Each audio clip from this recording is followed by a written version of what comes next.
Today we are diving into something, well, it's a really wild, ambitious idea for how to control AI. It's called LifeStack.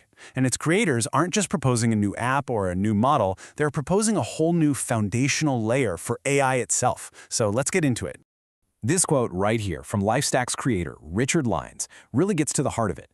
As these AI systems get more and more powerful, you have to ask, who is actually in control? Is it the user, the developer, or maybe even the AI itself?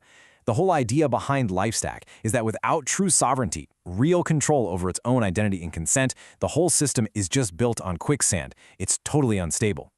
And that leads us to the fundamental question that's driving this entire project. We are blowing past the era of AI as just a simple tool, like a calculator or a hammer. We're stepping into a new age where AIs are becoming actors, entities that can make their own decisions and that persist over time. So how on earth do you govern an actor? Now, to really get what LifeStack is trying to do, we first have to understand the problem they see. And according to them, it's a big one. They argue that modern AI is having a profound identity crisis. And this right here is the core of that crisis. These are all things we completely take for granted in almost every other system we've built. Just think about it for a second. Our AIs don't have a permanent, unclonable identity. That means they can be copied and changed over and over, endlessly. They operate without any real verifiable consent from us. Their updates, they're often a black box, not governed, not auditable, and they don't have real cryptographic proof for the actions they take. This isn't a small bug. It's a massive gaping hole at the very foundation of AI. So, all right, how do you fix a problem that big? Well, LifeStack's answer isn't just another software patch or some compliance checklist you tick off. No, it's this incredibly grand vision for a whole new layer of the internet. Something they frame as a kind of digital constitution written for the AI itself. So at its heart, this is what LifeStack is. It's not a safety wrapper you put around an AI after it's already built.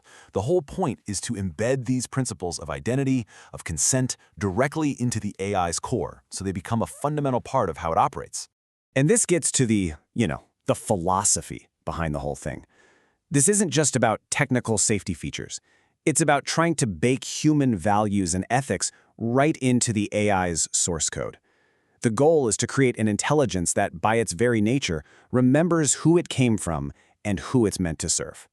So here's the real game changer. Instead of just making a bunch of rules to catch an AI after it does something wrong, the idea is to build the rules into its mind so it can govern itself from the inside out. Governance stops being an afterthought and becomes part of its core thought process, a cognitive function, not just a list of don'ts. Okay, so that's the big, grand vision. But how does it actually work? Let's get into the weeds a bit and look at the technical core of LifeStack. We're going to break down the 3 key pillars that its creators called the DNA of AI trust. First up, we have something they call consent codons. These are like the basic building blocks of governance in this system. Each codon is a little mathematical packet that spells out a specific permission, a boundary it's not allowed to cross, and even its history, like who created it and gave it that authority in the first place. The best way to think about this is like a genetic code for the AI's behavior. By stringing all these different codons together, you're literally creating a verifiable instruction set that defines the AI's rights, its limitations, its entire existence. Okay, pillar number 2, the cryptographic anchor. LifeStack proposes using some really advanced post-quantum cryptography to create a unique, unforgeable identity for each AI. The technical details are, well, they're super complex, but what it boils down to is simple. You can't fake it, and you can't copy it. Period. And this is the key. This kernel basically acts like a cryptographic soul for the AI.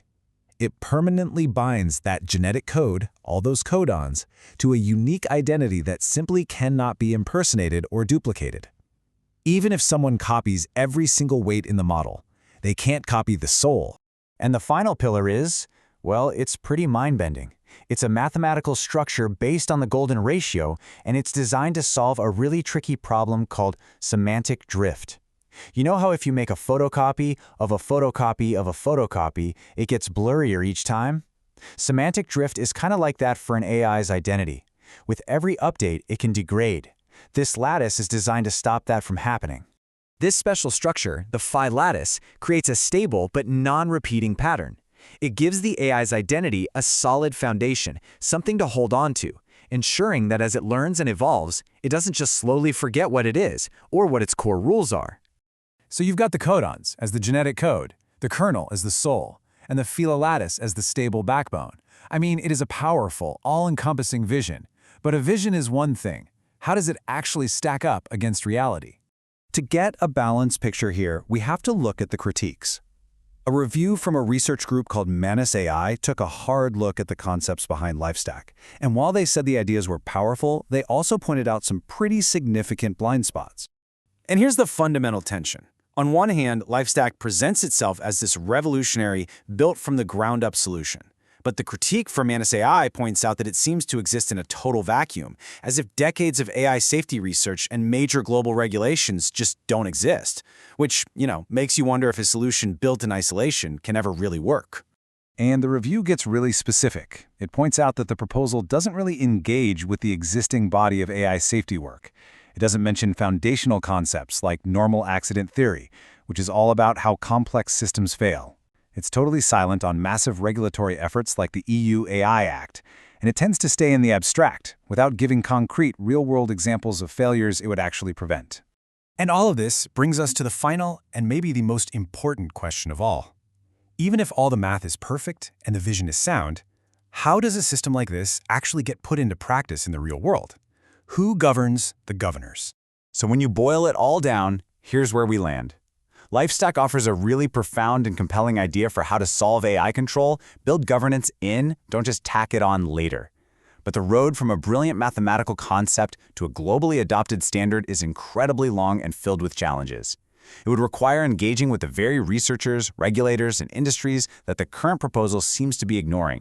And I want to leave you with this final thought, because LifeStack, whether it succeeds or not, forces us to ask a really critical question about the future we're all building. Are we trying to create proactive, constitutional frameworks to guide these intelligent systems from the very beginning? Or are we just going to be stuck in a reactive loop, forever writing new rules to clean up the messes made by systems we don't fundamentally control?